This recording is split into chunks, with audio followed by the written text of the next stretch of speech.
Hey guys, how we doing? Not gonna lie, it's kind of late over here. It was easy to like not do this week and go to my bed and sleep and get some rest. But I got a cup of tea here, a little bit of caffeine into the evening, and we're gonna get it done. Also, it's made better by the fact that this might be my favorite song that we've ever put out, Dead to Me. So we're gonna jump into this project, and I'm gonna show you some bits and bobs, some drums. We're gonna jump into the bass. We're gonna jump into the guitars, jump into the vocals and the effects, and just get stuck in and see how we made this song. Start with the drums. I kind of threw out.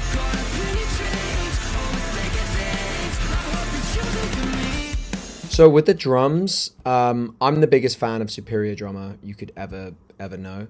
We have a specific preset that we've built for VOILÀ, and it's a drum kit that we've kind of put together with different kick, different snare. We've auditioned a bunch. I will just grab grooves in here. There's a kit called the Rock Foundry kit, and it has amazing like loops and expansions and stuff.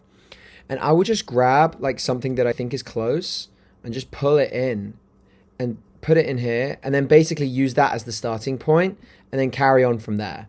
So like if I have a groove that's kind of close, I'll put it in here and basically use that to build out the vibe and start changing little bits and bobs. For me, I kind of know what the drummer's going to play, so I can jump in and add, you know, an open hat or an extra tom somewhere to just make it feel really natural. This plugin is absolutely amazing. Like, isolate certain things, and it's just the room now. Like, it sounds fucking amazing. And that's why Superior Drummer sounds so fat and so good and so realistic, is because like it is pretty much real. They sampled everything and they've mic'd everything up, and to the point where like you can't tell the difference. But this is crazy because this is the post. So that's going to be a bunch of different leads. That's a couple Nexus leads chopped together. And then there's some other things I think we built into that. This 808 was from New Era, I think, which I showed you guys last time. Great 808 plugin. Printed that. And then we've got these guys. So let's have a listen. Oof. So that's pretty fat. I mean, I've used 808 down the real bottom to make sure that we have that low guitar sorted. And this is just processed pretty heavily.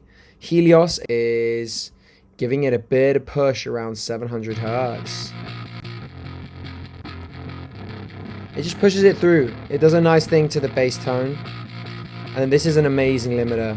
Good Hertz Faraday limiter is a great piece of gear. I highly recommend that plugin.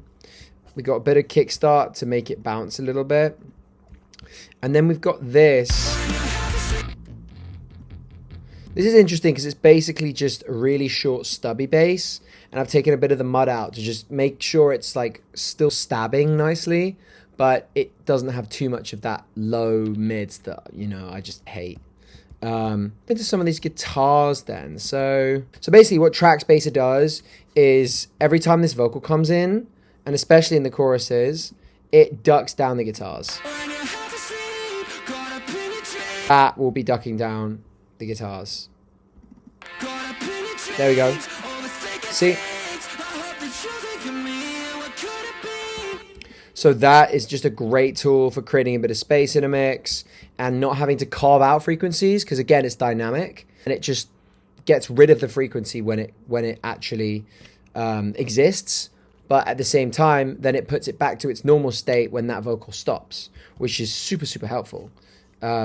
Because you don't really want you might like the tone of what you've got, you just want slightly less of it in certain parts. Let's just get into some of these actual plug-in chains here. The guitars, kind of similar to normal. Big low cut, always on guitars. I don't like the low end of electric guitars. And this is just doubled up really nicely. We got a bit of compression going on. I love the FabFilter Pro C2 because it makes it like a little bit juicier. It just has a nice sort of like compact vibe to it, and it's really easy to use and just throw on.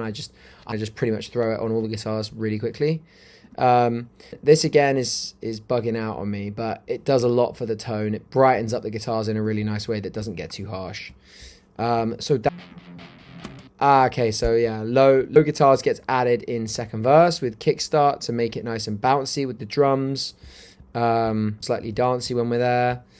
Let's go into second chorus and see what we're dealing with here.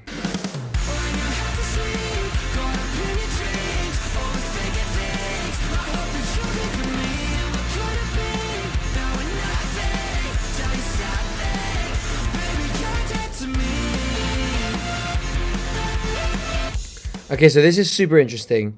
This is something I do in pretty much every song. And if you just get like a vocal tone, like for me, this one sample that I pretty much pull in every time and I pitch it around to get it in the right spot. It's sometimes the tonic, but sometimes I'll pick a different note that just feels like really emotional. I don't know how else to describe it, but it feels amazing when it comes in. And you don't put it in until the chorus. The first chorus is the first time it comes in. And it just does this thing where like the whole thing lifts. It feels like someone else is singing like a harmony in there. What I do is I destroy it with decap. So this is a saturation plugin called Decapitator Sound Toys. One of my absolute favorites. If you don't own it, get it. Wait for a sale and get it. But I go on punish mode, which really destroys the sound. Great thing about it is I think on decap we made it slightly dark, did we? Yeah, so you can make the tone slightly darker. You can actually high cut it as well. So I'd probably normally do that, but I guess it sounds good enough as is. This tone is now really distorted and really aggressive, but in a slightly muted way. And that tucked in with all the guitars and all the vocals and everything sounds really amazing. So that's the chorus.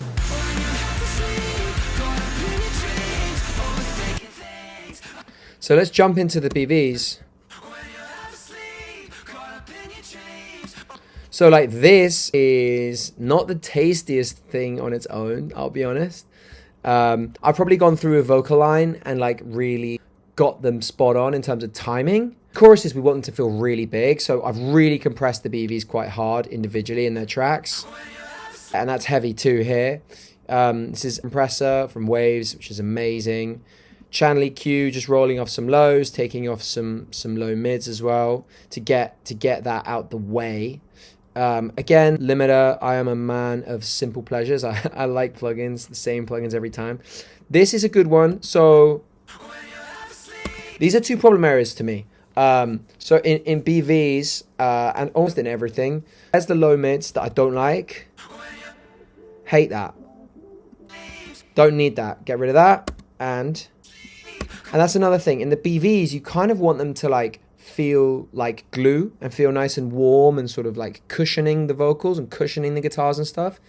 To take out this like slight harshness around 4K, like anywhere from 4 down to like 2. And it gives a bit more space to the present elements, like the vocal and like the real harsh guitars. That's what we want to poke through. We don't want the BV to poke through. We want the BV to be slightly tucked.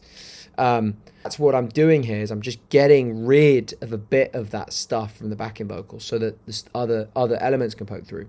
An unbelievable plugin. Now, someone asked me in the comments of this plugin. This is Waves Factory Spectre. It is an incredible module. A saturation distortion plugin. It's also like a tone shaper. So you can basically select all these different bands and create different levels of distortion depending on what you want to do. They've got great presets here. You can jump in and select some of these and start with that and tweak how you want. The other thing I love about this is they have different types of distortion. So like if you select a bunch of different types, you will get a different blend of distortion depending on what you select. Like a tube distortion will be a bit more aggressive, whereas a tape will be a bit more baked and a bit more vintage. Go in here and really distort stuff in a very musical way, and it sounds amazing. It's the most transparent distortion I've ever heard. Like you can push it so hard and it still sounds good. My only gripe with it would be like I wish I could push it harder. I wish I could like break the plugin like completely, which is with decap I can. I love that plugin though. It's amazing on anything that I want something slightly more subtle. Again, we're finding that problem area in the low mids, and getting a Pro Q3 with dynamic band enabled, just to make sure that it pulls a bit of that mud out for us. And then in the lead vocal, what have we got? We've got some pretty normal stuff going on here. So I actually think this was an interesting one, because we sent it to mix, and my bandmate and a bunch of other people on the basically said that like the vocal was too distorted. So what I actually ended up doing when I printed this thing is I actually bypassed both my instances of Kramer tape, because I love this plugin, but sometimes when I'm really singing loud, it can distort a little bit. I actually bypassed both of those when I printed this actual stem. I've got a Spectre here as well. I'm probably pushing the highs. So much like this plugin for its airband, this is amazing. I'm pushing 8 dB at 40. That's a lot. It's just so clean on the top. Sounds amazing on the top end. I'm doing the same with Spectre. So I'm pushing a little bit with some tube distortion around 7K-ish. And that, again, gives me that brightness without harshness. Both those plugins are really good at doing exactly that. I would recommend them on guitars. BVs, you can use them and bring warm elements of like the low BVs up a little bit, and it doesn't sound muddy. It just sounds like thick, and like extra harmonics come through. That's pretty much that vocal. We're sending it to a massive reverb, Valhalla Vintage Verb, my absolute beloved. I love that thing. And then we're actually doing a little bit of microshift. An amazing plugin, just gives extra width and is a bit of a chorus effect. That's pretty much it. We could just jump. One question I'm anticipating is the.